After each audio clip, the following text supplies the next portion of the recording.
Hello and welcome to Kitchen Counter Crafts. If you like this video, would you please like, comment, share, and subscribe? And if you will, hit the bell icon and you'll be notified of brand new videos coming out. I went to Dallas, Texas to the Japanese wonderful dollar store called Daiso, and they had some wonderful fountain pen notebooks that I picked up for $1.75 each. So I have a video and you can check that out. I also have a Daiso store video if you want to see just how fun it is to be in there. It was really overwhelming, and for my ADHD, it was just really kind of going off there. So anyway, it's just a lot to look at, a lot to take in, and frankly a little bit overwhelming, but if you know what you're looking for, it really helps. And so I did not know what I was looking for. Actually, I did. I was looking for fountain pen types of stationery, and what I came up on were these calligraphy papers. So it says write smoothly on the paper, fit for exercise, and these are just Japanese rice papers, and they're very interesting. So I figured, I know Japanese calligraphy uses the same ink as I use for dip pen calligraphy, which is Sumi ink. It's right all in here. And so the Sumi ink is very dense and can kind of look like it's going to come through paper. So it's very thick ink that you use. You do not, by the way, use that in a fountain pen. So please don't put Sumi ink in there. It'll ruin it because it's made with so they burn wood, turn it in charcoal, grind up the charcoal, make the ink. It's just an ancient tradition. And it's beautiful, beautiful black ink that is solid. So like if you put it in water, nothing's gonna happen to it. Just dries. It's beautiful, phenomenal. Anyway, so I know that you can use Sumi ink on Japanese rice paper. So I thought, you know what? Maybe I'll pick this up for fountain pens, and at $1.75 each, couldn't resist, because I could use it for my junk journals that I make anyway, because it's lovely paper. So I picked this one up, and this is calligraphy 41. No clue what the numbers are because I actually looked it up, and I think, hoping it's like grams per meter squared is the closest thing that I came up with. So like how thick the paper is, which would kind of make sense. So it's 100 sheets, it's a white color, and this is the practice paper. So it's going to be less quality as a regular one that's like fit for framing and mounting. So anyway, and this is also calligraphy paper for clean copies. I don't know why that one is different than that, but on this one, this is calligraphy 42. There's 60 sheets here, so it's a little bit better quality than that one because obviously you're getting less sheets. But it also says here, I don't know, it's kind of hard to see with this purple, permeate and attach the inkwell on paper, fit for clean copy or presentation. There's the clean copy part. So you can do calligraphy on this and then present it to people. So this is more of the finalized formal part. So that's number 42, and it has 60 sheets. So I picked that one up. And then this one, no clue, 9021 Hanshi paper. So also for practice, and it says para practicar in Spanish. So if you are doing Spanish calligraphy, I guess, I don't know. But Spanish, Japanese calligraphy, Hanshi paper for that. And it says best for school children and beginners. Brush strokes is smooth, bleeding is small. We shall see if bleeding is small or not, because now the other part for school children and beginners, that fits me. So there you go. All right, so I had two practice papers that were 100 each, and then I picked up this one that was 60, and then I also picked up this one because I love an antique look, like parchment paper, and this one has a little bit of like a toothy look to it. And this says 6 kilograms, 2,000 sheets, but it is not 2,000 sheets. It is 60 sheets, and it says heavy weight and for final versions. So it says excellent ink retention, etc., etc. I did not open this one because I wanted to try those, and I thought it'd be more than enough just to do these. So let's go. Let's see how these turn out. So I saved you some time. And what I did was I took my ink pens, my fountain pens that were already inked, and I've got my collection and my selection here. And here we go. So the first one was, let's see, let me go here. So the first one that I showed you, I'm back, was 41. So that's the practice paper, and that's this one. When you get the sheet out, and I doubled it, I don't know why, just because I like to do that. If you double it, take a look at all the bleed through there. But I wanted to show you this, and I don't know if you can see it. So there is a little bit of a tooth. Don't know if this is picking it up at all. I think it kind of is. There's also these faint lines right there. That kind of went out of focus. There we go. Oh, there it goes. All right, so you can see the texture. And so this paper has, come back in focus. It has a smooth side, so you can see this is very shiny. Am I getting that out of focus again? Nope, nope. Bear with me. There we go. So it has a smooth side. Is it picking up at all or not? I'm so close to this that I can't tell. So there's a smooth side, and then there is a rough side. Now, I wrote on the smooth side because I wanted to see. There's no dry time issues. So let me show you with my platinum medium. So here's this. It's dry the minute you put it on, and that's, you know, it's like gushing out on this. So that's the nice thing. So on Japanese calligraphy using Sumi ink, it's not too shabby because you're not going to be kind of smearing your work, and that's really one of the things that is, that's why the rice paper is used, because it is absorbent. It'll absorb, but because it'll absorb, that's what happens. So you really need to make sure you've got something, some sort of blotter or a sheet underneath on your desk, because just about everything came through. Did it? Oh yeah, you can just even see where I wrote everything. Now, I do have to say that this is the Zebra Comic G nib, which is my dip pen. And so that was written with that, and it's still coming through, but it sure looks nice. And it is able to pick up the little hair strokes, the fine ones, as well as the thick ones. So kind of an interesting paper, I have to say. Now, it also shows the shimmers. So it's picking up on the true color, it's picking up on the shimmer. It's really very beautiful paper, but it's gonna completely come through. So I don't know if that helps at all, if you're just practicing and doing something. I think that'd be really neat to write a letter to somebody on this. But again, you can tell where I accidentally put the next sheet on top and then proceeded to write, whoops.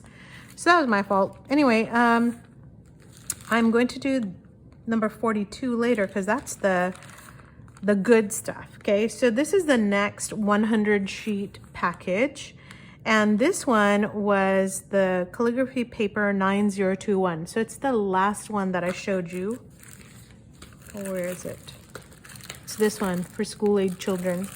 All right, so it says that it handles the inks really well without bleed through.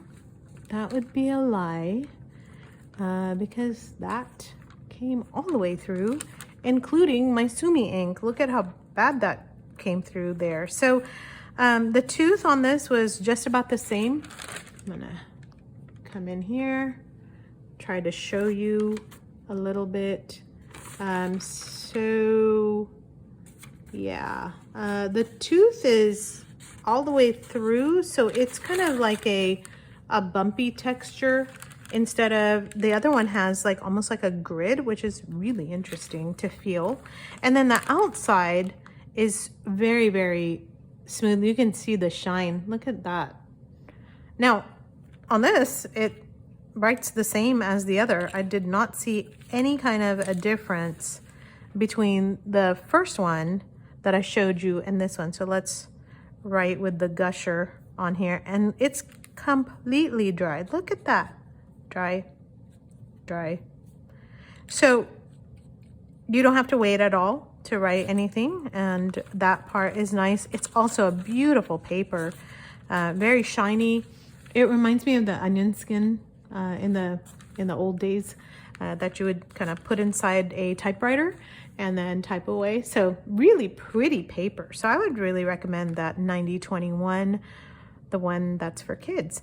And the Purple Pizzazz shows the Diamine Tempest from the Franklin Christoph. It's showing the shimmers off really, really well. So my pen pal, if you're watching this, Lily, you're gonna get one of these, a letter written on probably each one of these, so that you can also compare and see, because that's just fun. So calligraphy paper number 42 is this stuff with the 60 sheets, and this is supposed to be thicker, and guess what? It actually does feel thicker.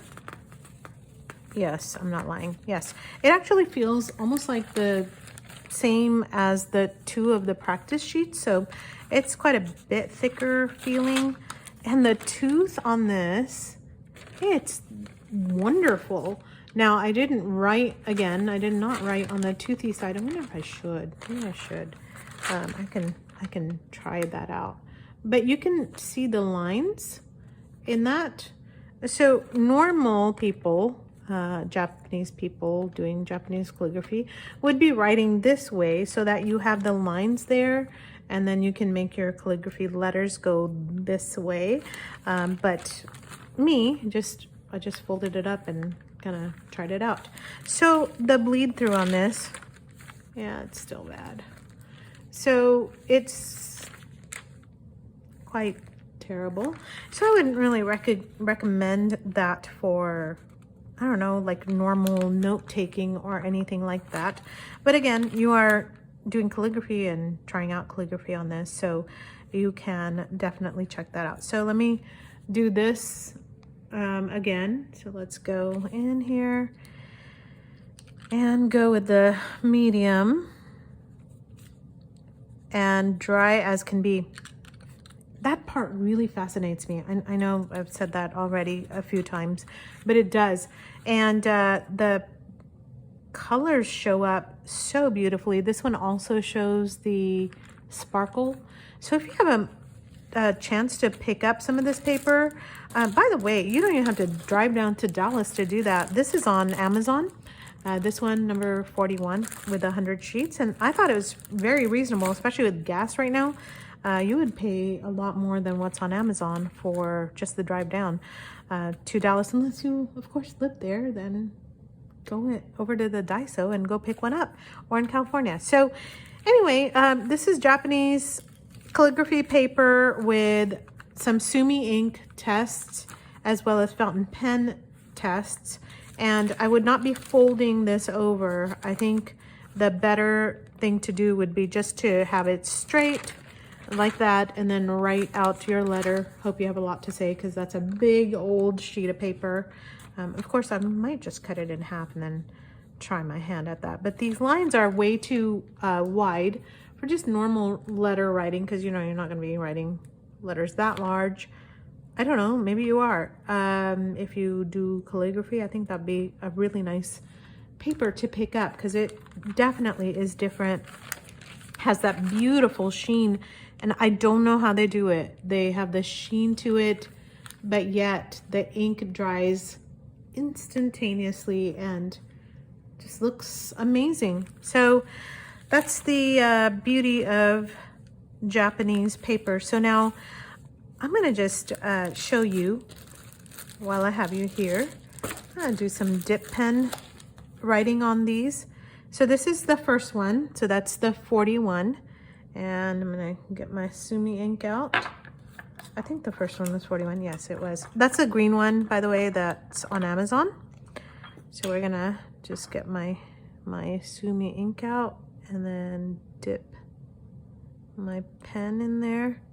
And by the way, if you are a junk journaler or you make some journals, this would be a beautiful paper to include in there. I think it'd be lovely.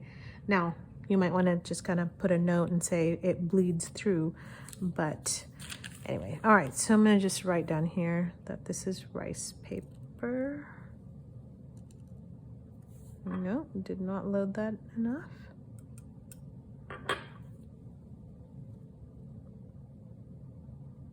So you can see feathering happening, which I'm kind of surprised actually with the Sumi ink. But I don't think they're writing with a dip pen for Sumi ink. In fact, I know they're not. They're actually writing with a brush. So I don't think it would matter, or would it? I don't know. I don't know anything about Japanese calligraphy. I just know about what I do.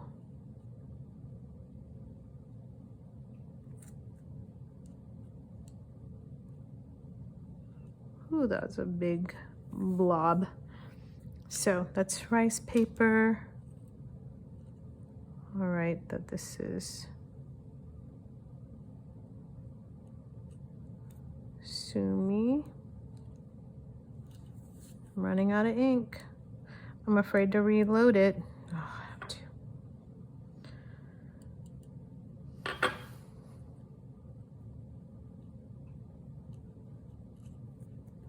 Okay, so there's the Sumi ink. Bleed through and no dry time. Even on the blob, no dry time. So amazing. I know, I said it's amazing like 50 times, so just bear with me here. Let's try the next sheet. Now this is the 9021 that is not available on Amazon, but only at Daiso, so we'll take a look at this one as well. So I'll put down. That's a lot of ink coming off. I'm not a calligraphy pro, so I just dabble in it.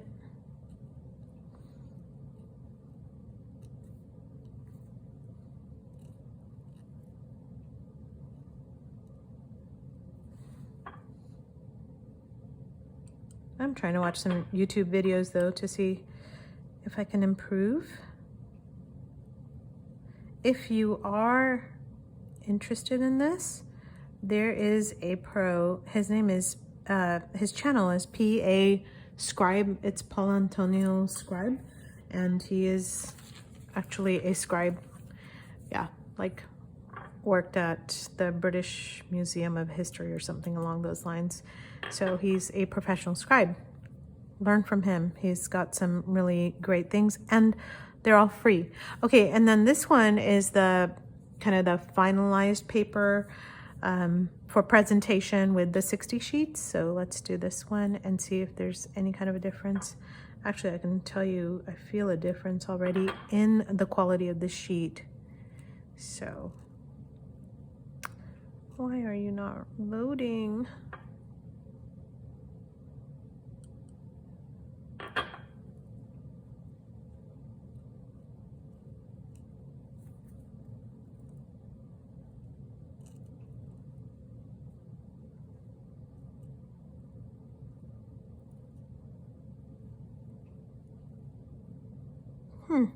Interesting. It's loaded, but it's not writing all that great on here.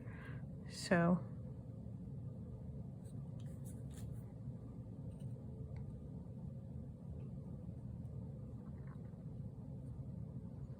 come on. All right. Bear with me as I just write out the rest. Oh. So dip pens, you got to keep dipping them. That's why fountain pens are so much easier. All right. So there's the last one, rice paper Sumi ink. And I hope that this was useful. Like I said, the Sumi ink is a lot thicker and just a different animal than the fountain pen inks. And it is kind of crazy that this paper just absorbs it, does not budge, but has a massive amount of bleed through. So I don't know if that was helpful. I don't know if you're considering rice paper at all, but at $1.75 for 100 sheets, you can't miss. And on Amazon, it's not much more than that. So pick up a pack or two and just try it out. It's not bad for just hanging out and just writing. Again, make sure you have something underneath it. So maybe even just use the bag underneath, although that'll pick up all the ink and then put it right back on your paper. So maybe just a blank sheet of paper or something along those lines so that you don't have it looking like this, your desk. So anyway, here's the 3, and I hope that you enjoyed my little foray into Japanese calligraphy paper. Until next time, bye.